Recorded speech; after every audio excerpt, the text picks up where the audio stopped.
जब भी हम किसी से मिलते हैं और उनकी ब्लेसिंग हमें मिलती है जुग जुग जियो, तो इस ब्लेसिंग के पीछे हमारा एक खुद से वादा जरूर कनेक्ट हो जाता है और वो वादा होता है अपनी सेहत का अच्छे से ख्याल रखने का। तभी हम अपने आप को एक लंबी उम्र के आशीर्वाद के साथ, ब्लेसिंग के साथ जोड़ पाएंगे। नमस्कार, मैं निधि हूं आपके साथ और आज के हेल्थ शो में एक और ऐसे चैप्टर के साथ हम आपको जोड़ रहे हैं जिसमें बात होगी हमारी सेहत की और स्पेशली बात होगी हमारी बोन्स हेल्थ की। और आज का ऐसा ही टॉपिक है हमारा, हड्डी और जोड़ विभाग से, पीजीआई से हमारे साथ जुड़े हैं ऑर्थोपेडिक सर्जन और एडिशनल प्रोफेसर हैं डॉक्टर विशाल। डॉक्टर विशाल, आपका आज के कार्यक्रम में बहुत बहुत स्वागत है। आपका भी बहुत अभिवादन और अभिनंदन भी। हमारे को कुछ ऐसा ही फीडबैक भी था, इनफैक्ट बहुत से लोग यही कह रहे थे कि डॉक्टर विशाल के साथ एक और इंटरेक्शन होनी चाहिए। इनफैक्ट आज का ये जो प्रोग्राम है इसमें आप हमारे साथ अपने सवालों के साथ भी जुड़े हैं और दर्शकों की डिमांड पे आज का स्पेशल प्रोग्राम डॉक्टर विशाल हमने रखा है जिसमें आप भी कनेक्ट हो सकते हैं, हमें कॉल कर सकते हैं। हमारा नंबर है 0172269037। ये नंबर हम अपनी स्क्रीन पर भी रिफ्लेक्ट करते रहेंगे और आप इस नंबर पर कॉल करके आज ये सवाल पूछ सकते हैं जो कि आपके हड्डियों से जुड़े हुए हैं। अगर किसी भी तरीके की दर्द या किसी भी तरीके की रीढ़ की हड्डी से लेकर शरीर के किसी भी हिस्से में बोन्स को लेकर, बोन्स हेल्थ को लेकर आपका कोई भी सवाल है, आप हमसे ये सवाल पूछ सकते हैं। डॉक्टर विशाल के साथ हम आपको कनेक्ट करेंगे। यही नंबर यानी कि 0172269037 हम अपनी स्क्रीन पर भी रिफ्लेक्ट कर रहे हैं। डॉक्टर, हमने एक न्योता तो अपने दर्शकों को दे ही दिया है। जब तक हमें कॉल्स रिसीव होने शुरू होते हैं, मेरा सवाल आपसे है कि हड्डियों से जुड़ी हुई जो ये समस्याएं हैं उनके पीछे के कारण क्या है और ये क्या क्या समस्याएं हैं? देखिए, हड्डियों के पीछे जो भी समस्याएं हैं ना, उनके कारण बहुत सारे कारण हैं। कोई एक कारण को जिम्मेवार ठहराना ठीक नहीं है। हाँ जी। बहुत सारा कारण में सबसे पहला है आपका लाइफस्टाइल। आजकल का लाइफस्टाइल ऐसा हो गया है कि बाहर आउटडोर एक्टिविटीज़, चाहे वो बच्चों से लेके बूढ़ों तक, आउटडोर एक्टिविटीज़ कम हो गए हैं। आउटडोर एक्टिविटीज़ का जगह जिम ले लिया है। ऐसा नहीं कहने का है कि जिम ठीक नहीं है, but as compare to outdoor activity, जो बच्चे खेतों खलिहानों में खेलते हैं, जो नेचुरल एयर में एक्सरसाइज करते हैं, चलते हैं, दौड़ते हैं, वो रिप्लेसमेंट जिम नहीं है। चाहे आप अंदाज में बॉडी माइंड को रेजुवेनेट भी करता है, पेड़ पौधे, घास, सब मिट्टी, you get in sync with nature जी। वो आप आर्टिफिशियल जिम में आप चाहे जितनी हजारों के ट्रेडमिल लगा लो, पुशअप्स लगा लो, वो डिफरेंट इंस्ट्रूमेंट्स ले लो, उससे वो बात बनती नहीं जो भगवान का दिया हुआ है। That is unmatched. दूसरा, खान पान। आजकल दूध जो नेचुरल डायरेक्ट फ्रॉम काऊ या बफेलो, वो अब आपको पैकेट में मिलता है। वो भी हो सकता है कल परसों का मिलता हो, नॉट दैट फ्रेश। तीसरा, वेजिटेबल्स, जो अब कोल्ड स्टोरेज का रखा हुआ वेजिटेबल और एक गांव या खेतों से निकाला हुआ वेजिटेबल, उनके न्यूट्रिएंट वैल्यू में जमीन आसमान का फर्क रहेगा। उसके बाद अब फास्ट फूड्स, जो दही, रोटी, सब्जी, उसकी जगह भी आप फास्ट फूड्स लेंगे तो वो replacement is not a healthy replacement. तो समवेयर डॉक्टर विशाल, हमारी लाइफस्टाइल एंड हमारा everyday routine is the main culprit, जिसकी वजह से हम ये प्रॉब्लम्स के साथ घिरते जा रहे हैं। अभी जैसे आपने मेंशन किया, साथ साथ हमें कॉल्स भी आने शुरू हो गए। हमारे साथ होशियारपुर से अवतार सिंह जी हैं और हमारे साथ कनेक्ट हुए हैं। जी अवतार जी, पूछिए सवाल आप। मैडम, मैं 2003 से मेरे को डिस्क की बीमारी है। हाँ जी। हेलो। हाँ जी, हाँ जी। मैं मेरे MRI का 2 बार MRI करा कर देखा L3, L4, L5 मेरे मन के खराब हो गए हैं। ओके, हाँ जी। मेरे वहाँ टांगों में दर्द बहुत होती है, दोनों पास से। एक मेरा पैर बिल्कुल बेकार हो गया, तो उसमें ताकत नहीं रही, बिल्कुल दर्द बहुत करता है वो पैर। तो क्या ये ठीक हो सकता? जी डॉक्टर विशाल, आप क्या कहना चाहेंगे? मेरे हिसाब से तो ठीक हो सकता है। हालांकि मैंने आपको देखा नहीं, आपका MRI भी देखा नहीं, लेकिन इस पेशा में ना पॉजिटिविटी बहुत ज़रूरी है। एंड मेरे को नहीं लगता कि विद सच एन एडवांस, हम इतनी एडवांस जगह पे काम कर रहे हैं और साइंटिफिक एडवांसमेंट इतनी हो चुकी है कि मरीज को एटलीस्ट, और कुछ नहीं तो आज मान लो कि 100% दर्द है तो कुछ नहीं, बिना आपको देखे हुए, बिना आपका MRI देखे हुए, एक्सरे देखे हुए, इतना तो जरूर कर सकते हैं कि आपके दर्द को मच बेटर कर देंगे हम लोग और आप ऑलमोस्ट टुवर्ड्स नॉर्मल लाने की हमारी कोशिश होगी। उसके लिए आप हमारे पास आ करके हमें दिखा सकते हैं। आपको कहाँ मिल सकते हैं? आप हमारी पीजीआई में यदि मेरे से मिलना है तो मेरी ओपीडी मंगलवार और शुक्रवार को होती है। आप आ सकते हैं रूम नंबर 2007 में और देखेंगे हम आपको और आपको कोशिश करेंगे ठीक करने का। नवी OPD में? नवी जी OPD जी में? जी जी जी। अच्छा, आपका नाम क्या है? मेरा नाम डॉक्टर विशाल कुमार है। बिल्कुल अवतार जी, आप डॉक्टर विशाल के साथ कनेक्ट हो सकते हैं। पीजीआई चंडीगढ़ आपको विजिट करना होगा। इनफैक्ट डॉक्टर आपके तो नाम पे ही स्पाइन से जुड़ी हुई काफी पेटेंट है अपने आप में, जो सिर्फ नाम कोई विशाल नहीं करता, एक विश्वास कमिटमेंट को भी करता है। और आपने बड़ा पॉजिटिवली कहा कि बहुत जरूरी है हमारे लिए पहले ही कि हम ये सोचे कि हम ठीक हो जाएंगे और उसके बाद उस प्रोसेस के साथ जुड़े। उसमें भी ना मेरा कोई रोल नहीं है, मतलब मैं सही में ट्रू सेंस में बोलूँ तो वो रोल या योगदान जो बोलो आप हमारे इंस्टीट्यूट का है, वो पीजीआई का है। PGI is a big name and we are just a small part of it and we take pride in offering services through PGI to our patients.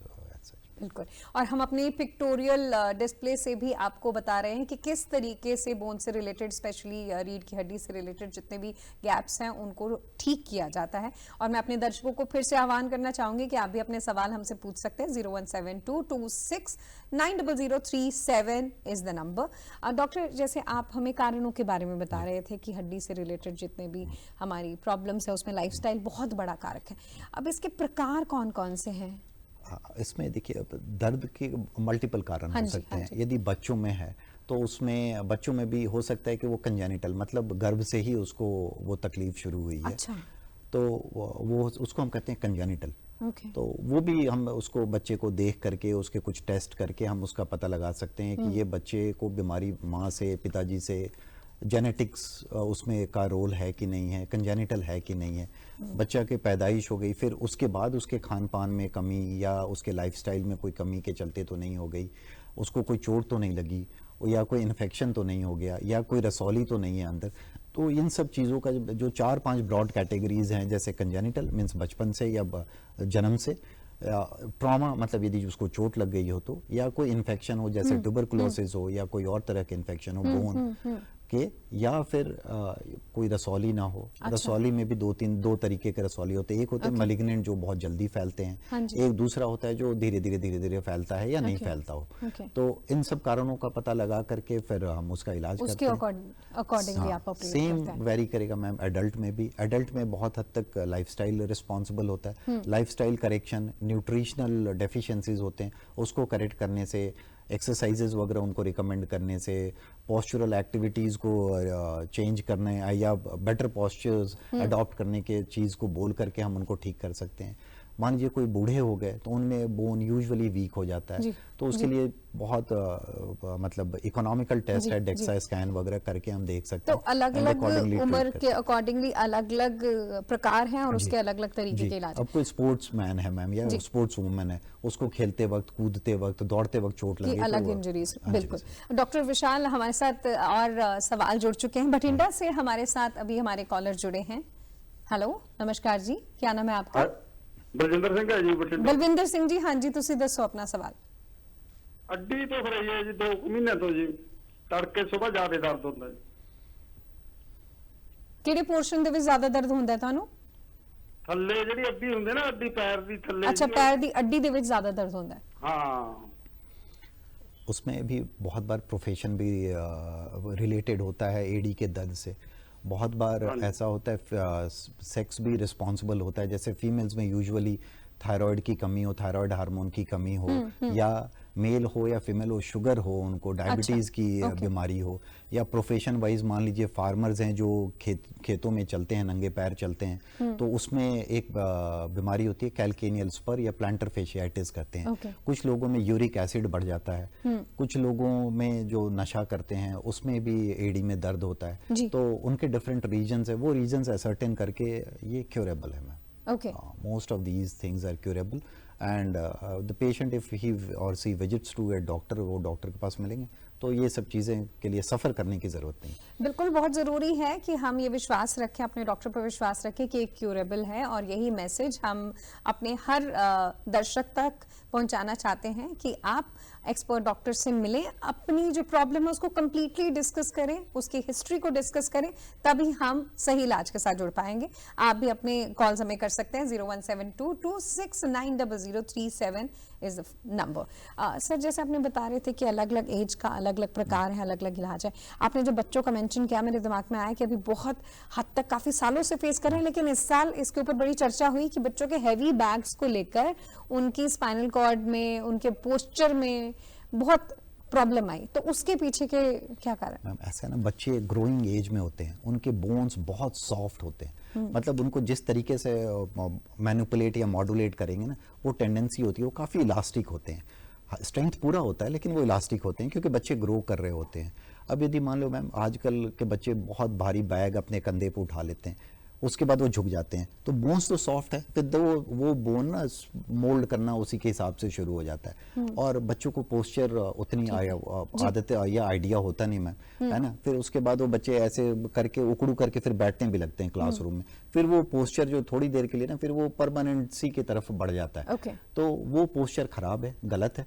तो उसको बच्चा कंटिन्यू करता है, तो फिर वो बैक पेन का या pen at multiple sides in the body का कारण बनता है बच्चों का। तो समवेयर रिस्पॉन्सिबिलिटीज स्कूल से लेकर पेरेंट्स से लेकर हर एक की बन जाती है, और अगर बच्चा ऐसा फेस कर रहा है तो भी हम डॉक्टर को कंसल्ट करें, ऐसा ना समझे कि बच्चों का ये एक्सक्यूज।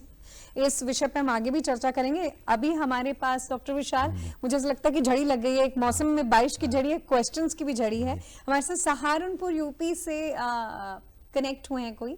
नमस्कार जी, क्या नाम है आपका? नमस्कार, आजाद सिंह नाम है सर। आजाद सिंह जी। जी जी जी, पूछिए सवाल, डॉक्टर विशाल सुन रहे हैं आपको। सवाल ये है कि मेरे जोड़ों में दर्द रहता है सर, इनमें जो बाएं है ना, कंधों में। हेलो, हाँ जी।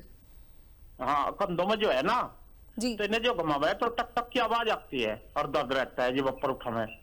कंधों में दर्द रहता है और मूव करते होंगे टक टक की आवाज आती ये है। क्या काम जी, करते हैं? जी, जी। प्रोफेशन क्या काम करते हैं आप? क्या प्रोफेशन है हाँ, मैं आपका? सरकारी रिटायर हो गया, अब घर पे ही हूँ सर।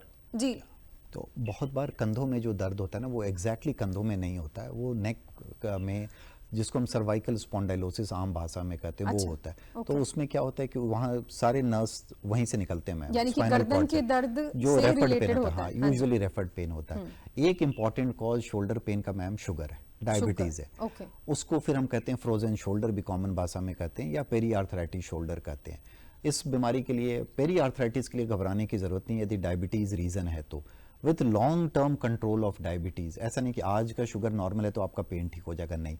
यदि आपका long term control of diabetes अच्छा है तो फिर ये पेन धीरे धीरे चला जाएगा। And if you keep on a good control, आप शुगर का रखते हैं, डायबिटीज़ का रखते हैं, तो फिर ये पेन आपको यूजुअली दोबारा रिकर नहीं होता है। तो एक सजेशन है डॉक्टर विशाल की तरफ से कि आप अपने डायबिटीज पर भी कंट्रोल करें, डॉक्टर से चेक जरूर कराएं, और आपकी नेक के यानी कि गर्दन की पेन से भी रिलेटेड ये पेन आपके जो शोल्डर्स में जा रहा है, टक टक की आवाज आ रही है, उससे रिलेटेड हो सकता है।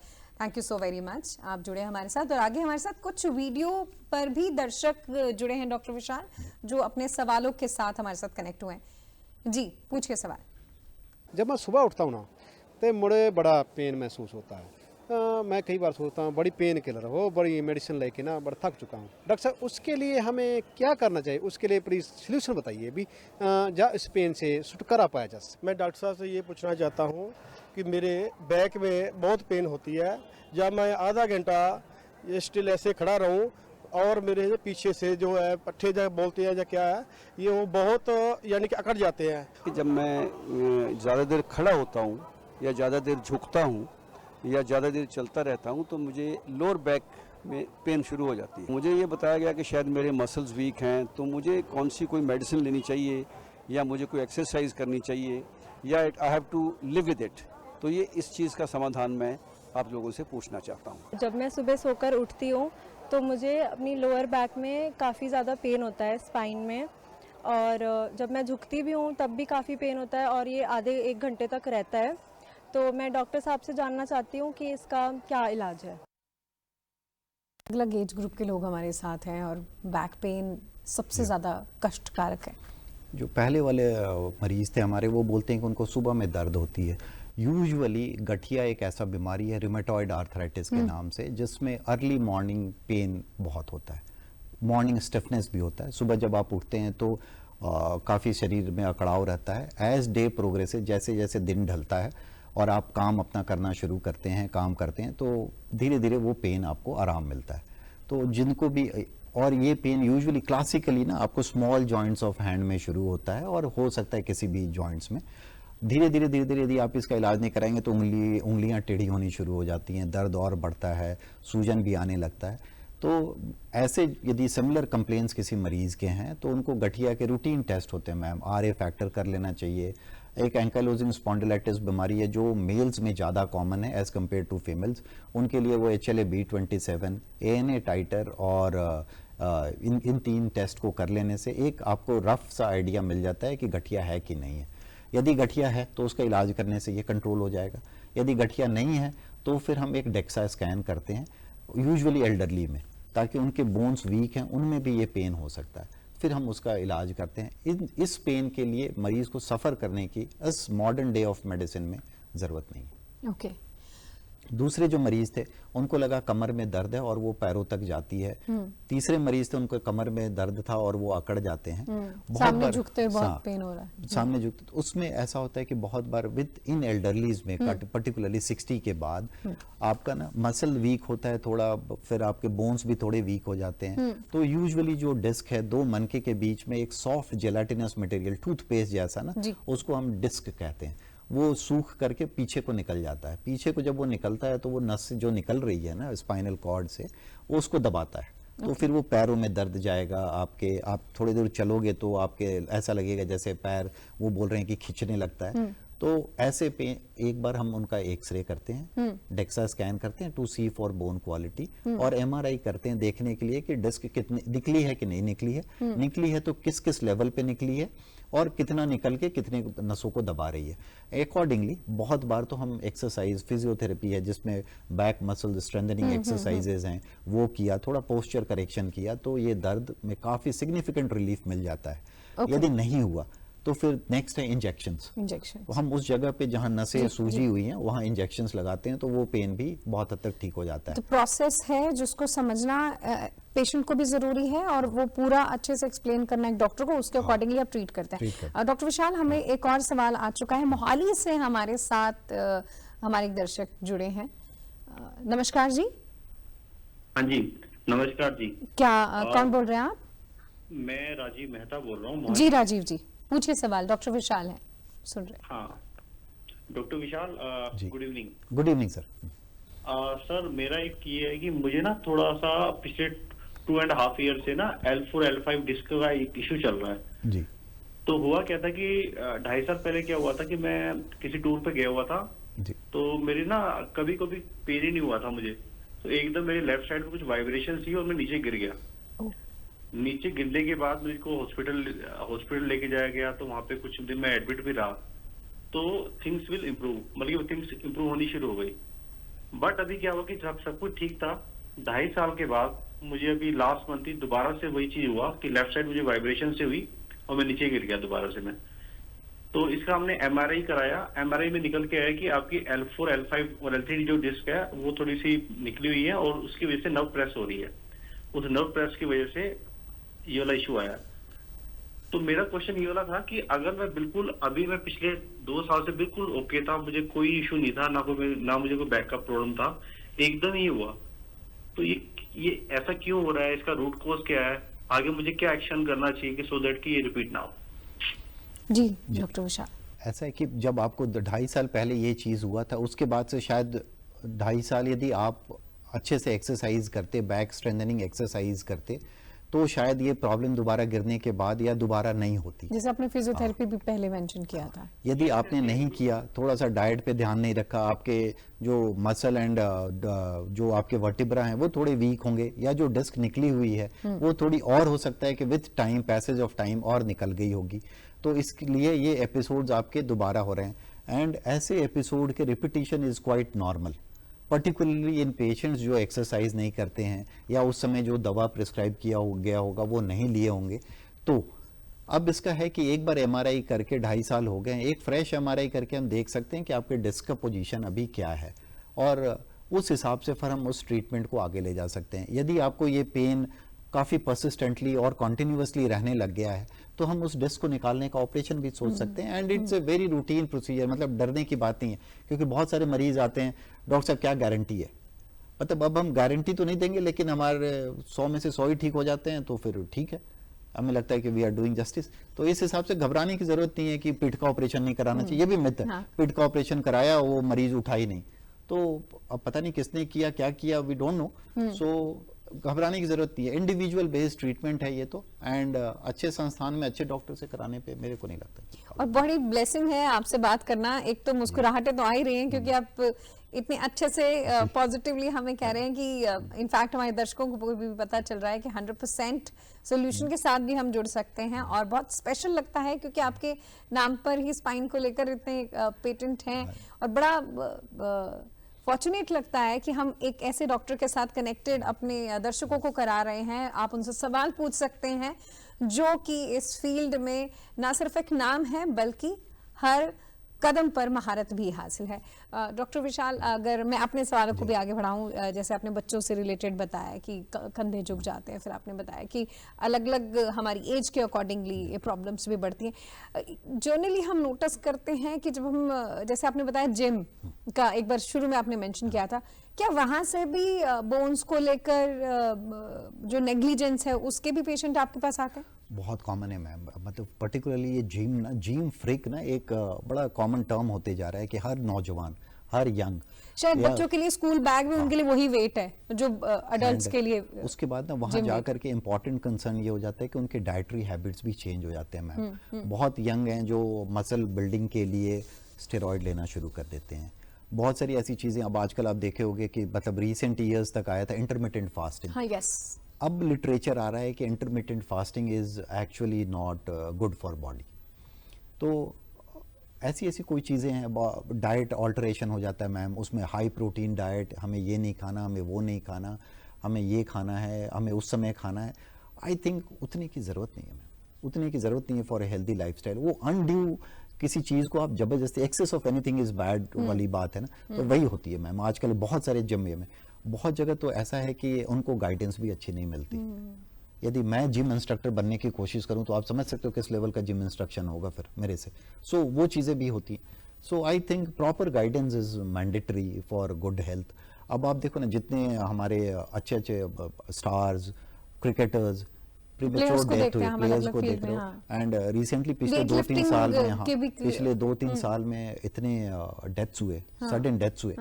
समवेयर ये जो एक्सीजेंसी है स्पोर्ट्स की, जिमिंग की, इज रिस्पॉन्सिबल फॉर। एक मैंने पढ़ा था कि एक वेट लिफ्टर की डेथ हुई थी कि नेक का बोन टूट गया था बिकॉज मैनेज नहीं कर पाए। तो बहुत जरूरी है। तो क्या बच्चों को जो हमने बचपन से ही जो बैग का हैवी, क्योंकि वो वाला सवाल जब मैं आपसे पूछ रही थी, हमारे साथ बड़े सारे इंटरेक्शन के लिए कॉलर्स आ गए थे, तो मैं फिर से पूछना चाहूंगी क्योंकि ये एक ऐसा सवाल है जो कि बच्चों के लिए, पेरेंट्स के लिए, स्कूल के लिए, सबके लिए जानना जरूरी है कि क्या वो बर्डन जो बचपन से ही बच्चों ने लेना शुरू किया और फिर उसी बर्डन के साथ वो आगे बढ़ते हैं, अडल्ट होते हैं, तो वही बैक पेन उनकी लाइफ का एक हिस्सा बन जाता है। क्या ये जिम्मेदारी बन जाती है? मैम इसका ना 2 पहलू है। देखो मैम, अब वो बैग का वेट तो कम होगा नहीं, जो जिस लेवल की कंपटीशन बढ़ रही है, ये फैक्ट है मैम, ये एक्सेप्ट करना होगा। You being mother, I being father, ये चीजें अब एक्सेप्ट करनी होंगी कि बस्ता का वजन तो अब कम नहीं होने वाला। पहले साइकिल के स्टैंड पे बस्ते का वजन था, अब कंधे पे, गाड़ियों पे आ रहा है, लेकिन कंधे पे तो है, कंधे पे तो है। अब हमें एज पेरेंट्स हम क्या कर सकते हैं, उस बच्चे के बोन को मजबूत कर सकते हैं। आप देखो ना मैम, ये जैसे बच्चा बैग, हम हर चीज बैग को ब्लेम कर रहे हैं, ठीक है बैग भारी हो गया, लेकिन ये देखो ना कि हम उसको पैकेट वाली दूध पिला के भेज रहे हैं। आप ये देखो ना कि हम उसके टिफिन में बर्गर और पिज्जा भेज रहे हैं। आप भी नोटिस किए होंगे कि स्कूल से इंस्ट्रक्शन आता है no fast food in tiffin. इसका मतलब कुछ बच्चे तो लेके गए होंगे ना fast food, they are sending tetra packs और कुछ। तो ये चीज देखो ना, इस चीज को यदि हम सरकमवेंट कर सके, इसको हम ठीक कर सके इस बच्चे के लाइफ। बच्चा आता है मैम, उसको हम प्ले स्टेशन खरीद के देते हैं बर्थडे के गिफ्ट में, है ना। उसको हम यदि बैडमिंटन का रैकेट दे दें और जब बोले कि जा करके ग्राउंड में खेलो, तो that would have been better for Automatically shoulders के लिए, हाथों के लिए, होगा ना वो, legs फिर के मस्कुलो लिए, स्केलेटल उसका हेल्थ जी, बेटर जी, होगा। जी। यदि उसको हम मान लो कि फास्ट फूड की जगह हम घर पे बना करके खिलाएं, उसकी मदर खिलाएं, तो वो बेटर होगा। तो ये सब चीज़ हम नहीं कर रहे मैम, हम स्कूल के बैग को दोष दे रहे हैं। स्कूल का बैग तो अब वजन कम होने वाला नहीं है, ये फैक्ट को हमें अंदर कर लेना होगा। लेकिन उसको जो चीज़ जो बच्चा ढो रहा है, उसको जो शरीर उसको ढो रहा है, उसको हम इतना स्ट्रॉन्ग कर दें कि वो बैग का वेट फील ही ना हो। आखिर हमारे एक जनरेशन आप पीछे जाओगे मैम, वो कितना हार्ड वर्क करते थे खेतों में। उस समय बहुत जगह वो एक समय था जब ट्रैक्टर भी नहीं होता था, इतने मतलब मॉडर्न मशीनरीज नहीं थे फॉर दिस एग्रीकल्चर। उस समय हमारे बाप दादा ही करते थे ना खेती, और कितना स्ट्रांग है उनका शरीर। तो वो है because they used to do natural hard abs भी देखते थे हम उनकी, चाहे उसकी प्रैक्टिस अब हम प्रैक्टिस जिम में करते हैं, लेकिन वो नेचुरल मिलता था। और जिम में मैम आप पैसे दे करके करते हो, वो बिना पैसे के होता बिना था। पैसे के होता है। तो बेसिकली जरूरी है कि हम डाइटरी हैबिट्स का भी ध्यान रखें। डॉक्टर विशाल, हमारे साथ एक और कॉलर जुड़ गए हैं। नमस्कार जी, कौन बोल रहे हैं आप? मेरा नाम रविंद्र सिंह है जी, पूछिए सवाल अपना। जी। मेरे ना फादर हैं, अवतार सिंह उनका नाम जी। उनको ना एक दिन 1 साल से हो गया, उनका ना वो जो राइट वाला ना जो वो उनकी बाँह है और लाता है ना, वो रुक गई थी। हेलो जी। तो उसके बाद क्या हुआ, जो उनकी रीढ़ की हड्डी है उसमें फ्रैक्चर आया है बहुत ज्यादा, वो एक कदम भी नहीं जा सकते हैं। ये अपने फादर के बारे में सवाल पूछ। शायद आप बोल रहे थे कि रीढ़ की हड्डी कोई टूट गई है आपके पिताजी की? टूटी नहीं है, मतलब ना जब थोड़ा सा उसमें ना गैप काफी आ गया है रीढ़ की हड्डी में। आपको कोई बात नहीं, यदि आ गया है तो आप एक बार आकर के, आप तो मुझे लग रहा है फतेहगढ़ साहब के रहने वाले हैं। कहाँ? जी जी जी। आप आकर के बताओ, हमें दिखा लीजिए, या आपके घर के आसपास कोई बढ़िया स्पाइन सर्जन हो तो उसको दिखा लीजिए तो बेटर रहेगा। नहीं सर, उनको भी दिखा लिया। हाँ, पीजीआई में लेकर आए थे हम, काफी टाइम हो गया। ओके। तो जो रीढ़ की हड्डी है उसका भी इलाज नहीं हुआ, तो बाकी का तो हो गया था। जो उनका ना राइट साइड पूरा ही रुक गया था। अच्छा। हाँ, वो तो चलो ठीक हो गया। पहले तो उनकी आवाज भी नहीं आती थी, लेकिन जो उनकी रीढ़ की हड्डी है उसमें ज्यादा प्रॉब्लम आई। तो एक बार ला करके दिखा लो, क्योंकि मेरे को लगता है कि फोन पे तो ठीक होगा नहीं, तो एक बार ला करके ये कौन सा सेक्टर है? सेक्टर 12 में है, पीजीआई चंडीगढ़। पीजीआई चंडीगढ़ आपको आना है। आप ऑर्थोपेडिक सर्जन डॉक्टर विशाल के साथ आप कनेक्टेड हुए हैं, आप इनसे मिल सकते हैं। और विशाल, डॉक्टर विशाल, बहुत जरूरी हो जाता है कि हम आपने सही कहा कि फोन पे आप एक समस्या को सुन सकते हैं, लेकिन उसके समाधान के लिए आपको माइन्यूटली एग्जामिन करना होगा। इनका सवाल अपने फादर साहब से जुड़ा हुआ था। हमारा नंबर है 01722690037। इस नंबर पे कॉल करके आप अपने सवाल पूछ सकते हैं। आज हम बोन्स हेल्थ को लेकर जो सवाल हैं उनको आपके साथ समाधान के साथ जोड़ रहे हैं। और हमारे साथ डॉक्टर विशाल, कुछ वीडियो बाइट्स भी आ गई हैं जिनके साथ हम कनेक्ट कर रहे हैं। क्या सवाल है? मैं जब भी पढ़ती हूँ मेरे को नेक में पेन आता है, स्टिफनेस बहुत फील होती है। क्या इसका कुछ लिंक स्पाइनल कॉर्ड से है? मैंने और जगह भी चेक करवाया है। डॉक्टर से मैं इसका परमानेंट सोल्यूशन चाहती हूँ, तो आप बताएं मेरे को। जैसे सुबह हम सोकर उठते हैं, उस वक्त जो कमर में एक तरफ को थोड़ा खिंचाव पड़ता है, सुबह सुबह एक्सरसाइज करता हूँ, ठीक हो जाता हूँ। मुझे कुछ ऐसा स्थायी इलाज बताएं। मेरे तकरीबन 1 महीना पहले से मेरे थोड़ा सा पीछे बैक में काफ़ी पेन स्टार्ट हुआ है। मैंने इलाज भी कराया काफ़ी जगह से, लेकिन कोई आराम या सोल्यूशन नहीं मिल पाया। मैं ये जानना चाहता हूँ कि मेरे इस प्रॉब्लम्स का अगर कोई सोल्यूशन दे सकते हैं तो प्लीज़ मुझे ज़रूर बताएं। मुझे भी सर्वाइकल है, मुझे भी बैक पेन है, गर्दन से लेके पूरी बैक तक ये सर्वाइकल जाता है। आजकल सर्वाइकल की वजह से हाथ के अंदर जो गांठें बनने स्टार्ट भी हो रखी हैं। उनसे मैं यही पूछना चाहूँगा कि किस तरीके से मैं ऐसी क्या चीज़ करूँ, या क्या एक्सरसाइज करूँ, या क्या मेडिकेशन लूँ, या क्या थेरेपी करवाऊँ जिसकी वजह से मेरा जो सर्वाइकल है वो ठीक हो जाए। आप दर्द में होते हैं, आपको चाहिए होता है कुछ मैजिकल वर्ड जो डॉक्टर से उन्हें मिल जाएं कि वो दर्द में मरहम का काम करते हैं। जितने भी अभी इस वाले सवाल आए सीक्वेंस में वीडियो, हाँ सवाल आए आपके, उसमें मोस्टली लोगों को गर्दन में दर्द था, हाँ, एक्सेप्ट एक cervical। लेडी जो जिनको बैक में पेन था। जी जी। यूजुअली पोस्ट मेनोपॉजल फीमेल्स में यूजुअली बैक पेन का एक इम्पॉर्टेंट रीजन है उनका लो बोन मिनरल डेंसिटी होना।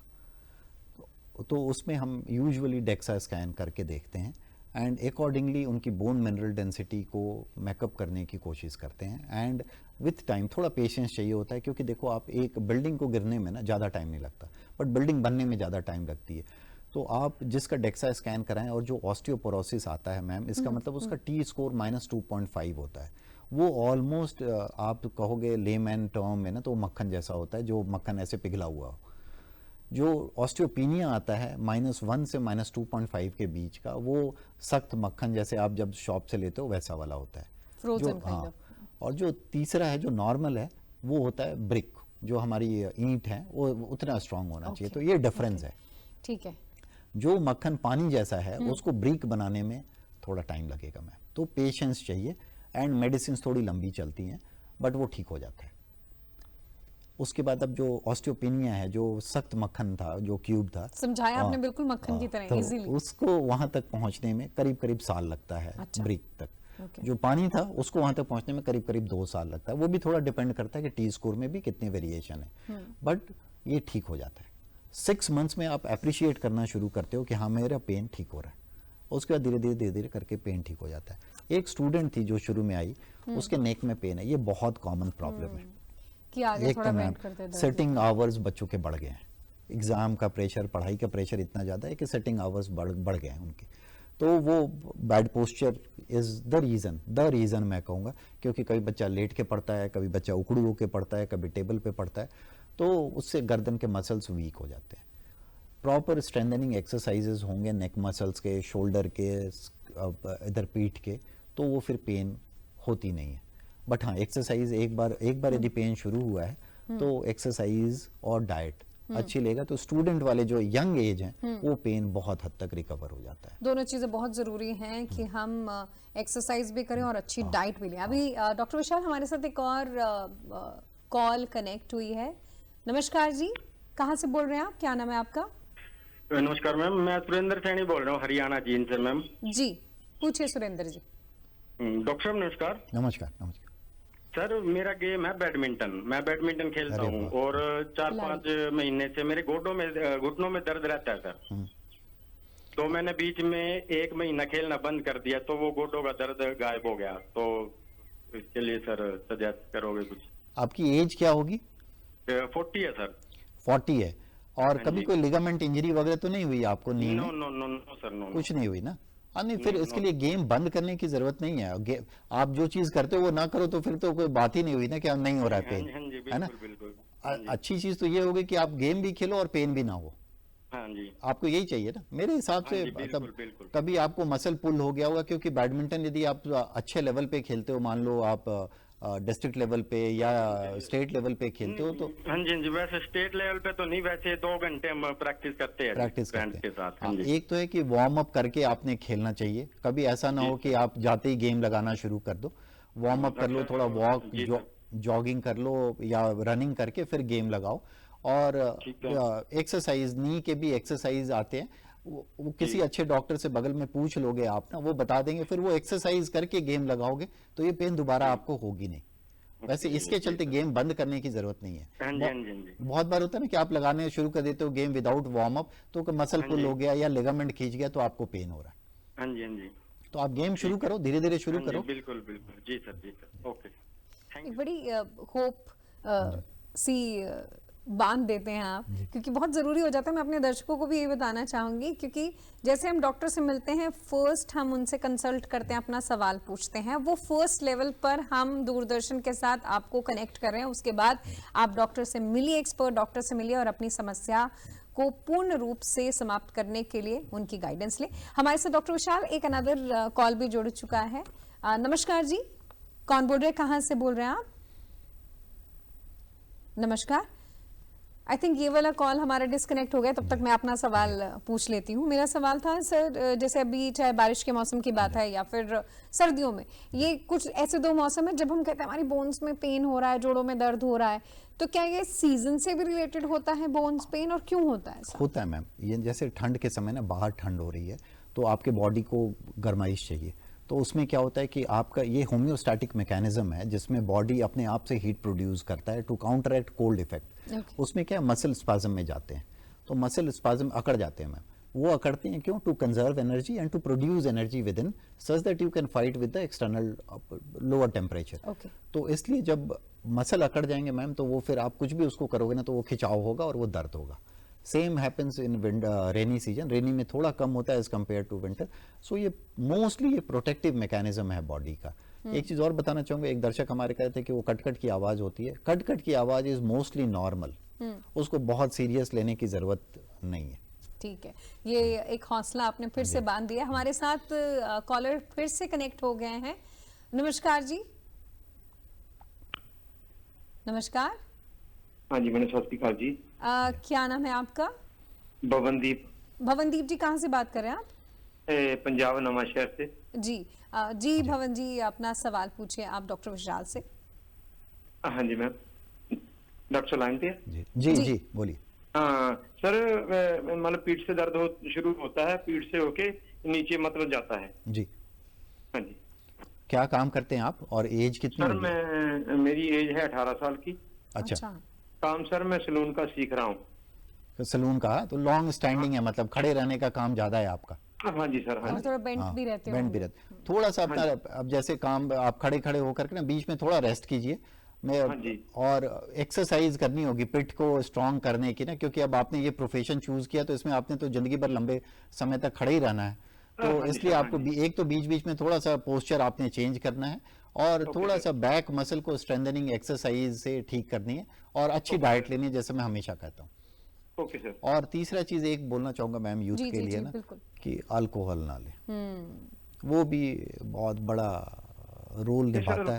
अल्कोहल तो बिल्कुल भी नहीं, अभी ये 18 साल के नहीं, ये आपके लिए नहीं, इन जनरल के लिए। इन जनरल ये कुछ एडवाइस है, आप भी आगे अपने दोस्तों को, अपने परिवारजनों को बता सकते हैं। और अगर ये प्रोलॉन्ग आपको पेन होता है तो एक्सपर्ट डॉक्टर से आप जरूर कंसल्ट करें। वैसे जैसे डॉक्टर विशाल ने बताया कि आप प्रोलॉन्ग आपकी स्टैंडिंग है तो आप कुछ मसल एक्सरसाइजेस ब्रेक्स में जरूर करें। बहुत बहुत धन्यवाद डॉक्टर विशाल। हमारे साथ कुछ और वीडियो बाइट्स भी जुड़ गई हैं, पूछिए सवाल। मेरी जॉइंट में भी प्रॉब्लम रहती है, मैं ज़मीन पर बैठकर टांगे फोल्ड करके नहीं बैठ सकती।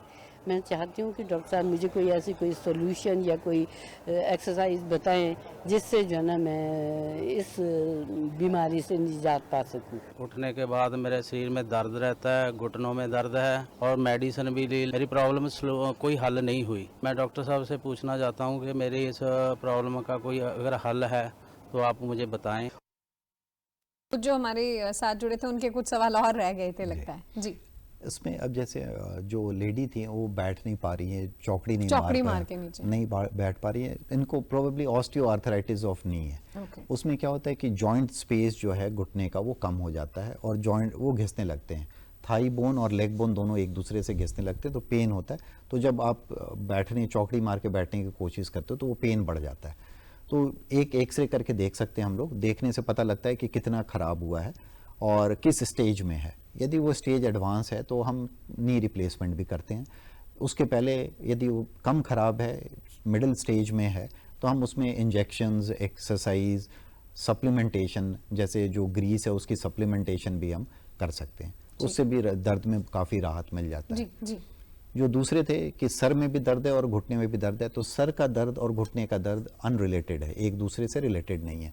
इनको देखना होगा कि सर में दर्द क्यों है, वो किस कारण से है, वो डिफरेंट होगा कारण। और नी में पेन है तो उनके भी एक्सरेज करके हम देख सकते हैं कि क्या प्रॉब्लम है, कोई जॉइंट घिस तो नहीं रहा, नी जॉइंट घिस तो नहीं रहा। यदि घिस रहा तो उसके स्टेज के हिसाब से हम उनको ट्रीटमेंट ऑफर कर सकते हैं। किसी भी दर्द की जड़ तक जाना बहुत ज़रूरी है। हमारे साथ एडिशनल प्रोफेसर डॉक्टर विशाल हैं जो कि ऑर्थोपेडिक सर्जन हैं। डॉक्टर विशाल, हमारे साथ एक और क्वेश्चन जुड़ चुका है, हिमाचल प्रदेश से हमारे साथ जुड़े हैं हमारे कॉल। आई थिंक ये कॉल डिस्कनेक्ट हुआ है हमारे साथ, और आगे कोई जुड़ गया है। नमस्कार जी, कौन बोल रहे हैं आप? हाँ जी, डॉक्टर साहब बोल रहे हैं? हाँ बोल रहे हैं जी डॉक्टर साहब आपको सुन रहे हैं, क्या नाम है आपका? बहादुर सिंह जी। बहादुर सिंह जी, कहाँ से बात कर रहे हैं आप? गंगानगर आसपास से। गंगानगर, हिमाचल प्रदेश से जी। राजस्थान गंगानगर से हैं। पहले कॉलर्स हमारे साथ हिमाचल से जुड़ने वाले थे जो नहीं कनेक्ट हुए। जी सवाल पूछिए अपना। हाँ जी जी अपना सवाल पूछिए, डॉक्टर विशाल आपको सुन रहे हैं जी। हाँ जी डॉक्टर साहब, मेरे ना पीठ में दर्द होकर टांगे सुन्न हो जाती हैं जी, चलना फिरना मुश्किल हो जाता है जी। खड़ा रहने पर, चलने पर।